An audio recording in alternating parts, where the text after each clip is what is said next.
Hello everyone and welcome to all on my channel GRF vibes.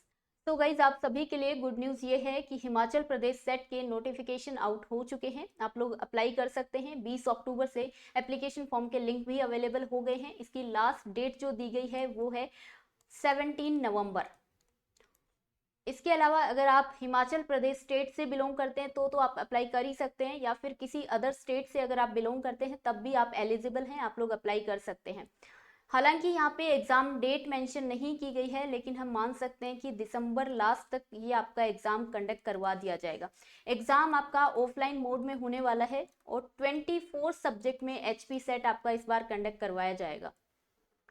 अगर आपका net qualify है तब भी आप ये सेट एग्जाम दे सकते हैं। किसी कारण से अगर आपका नेट क्वालिफाई नहीं हुआ तब भी आप सेट एग्जाम दे सकते हैं, क्योंकि सेट क्वालिफाई करने में कोई भी नुकसान आपका नहीं होने वाला।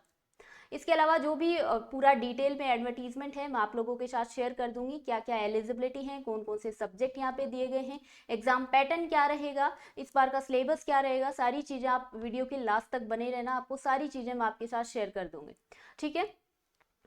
ये प्रेस नोट आपका ऑफिशियल प्रेस नोट है। इसमें आपको यहाँ पे वेबसाइट दी गई है जहाँ से आप डिटेल एडवर्टीजमेंट पढ़ सकते हैं। अगर इंपॉर्टेंट डेट्स की बात करूँ तो ये है आपकी लास्ट डेट 17 नवंबर और 20 अक्टूबर से आपके एप्लीकेशन फॉर्म स्टार्ट हो चुके हैं, आप लोग अप्लाई कर सकते हैं। उसके बाद यहाँ पे डिटेल एडवर्टीजमेंट दिया गया है, जिसमें अगर सबसे पहले list of subject for set exam हम बात करें तो यहाँ पे 24 सब्जेक्ट मेंशन है। सबसे पहले chemical science, English, life science, commerce, economics, geography, Hindi, history, mathematical science, music, physical science, physical education, sociology, Sanskrit, political science.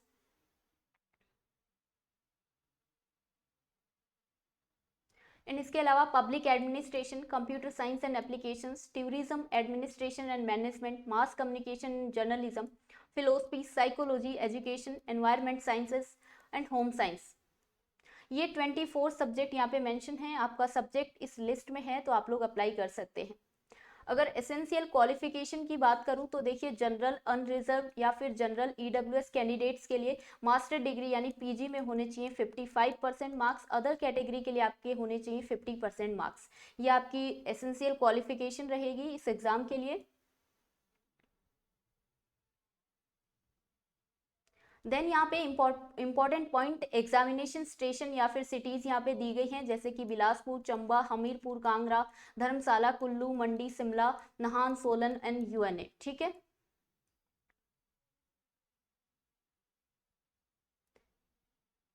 Then यहाँ पे scheme and pattern of test दिया गया है। सेम आपका सेट का पैटर्न उसी तरीके से रहेगा जिस प्रकार आप यूजीसी नेट का एग्जाम देते हैं, ठीक है। पेपर 1 रहेगा जनरल अवेयरनेस, जिसमें 100 मार्क्स का रहेगा, क्योंकि 50 क्वेश्चन आते हैं, इंटू 2 अगर करते हैं तो 100 मार्क्स हो जाएंगे।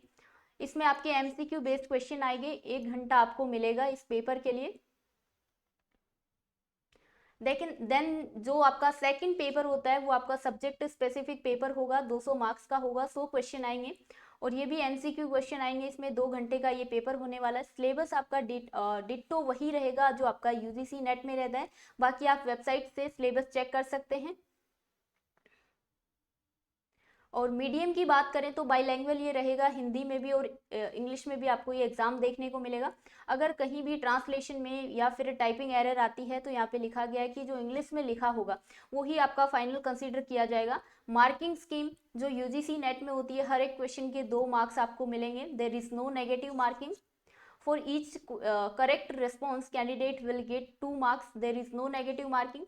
And no marks will be given for unanswered or unattempt question. अगर आप कोई क्वेश्चन अटेम्प्ट नहीं करते हैं तो उसके लिए आपको कोई भी मार्क्स नहीं मिलेंगे।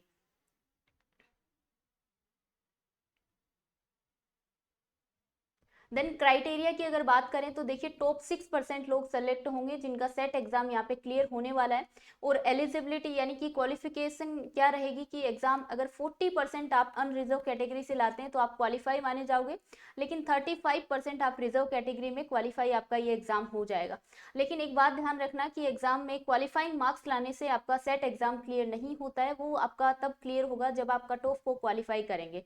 कट ऑफ कंपेरेटिवली काफी हाई रहती है, 35 या 40% नहीं रहती है। देन यहाँ पे पेमेंट और फीस की बात की गई है। जनरल कैटेगरी के लिए आपकी फीस रहने वाली है 1150 रुपये और general EWS and other backward classes non creamy layer के लिए 600 रुपये और बाकी अदर कैटेगरी के लिए 325 रुपये आपकी यहाँ पे फीस रहने वाली है। सो गाइज यही थे सारे इंपॉर्टेंट पॉइंट जो मैंने आपके साथ डिस्कस कर दिए हैं। सिलेबस आपका पैटर्न क्या रहेगा, लास्ट डेट क्या है, ये आपकी फीस कितनी रहने वाली है, सारी चीज़ें मैंने यहाँ पे डिस्कस कर दी हैं। फिर भी अगर आपको कोई भी इश्यू आ रहा हो तो आप कमेंट बॉक्स में लिख सकते हैं। तो गाइज मिलते हैं नेक्स्ट सेशन में। Thank you everyone.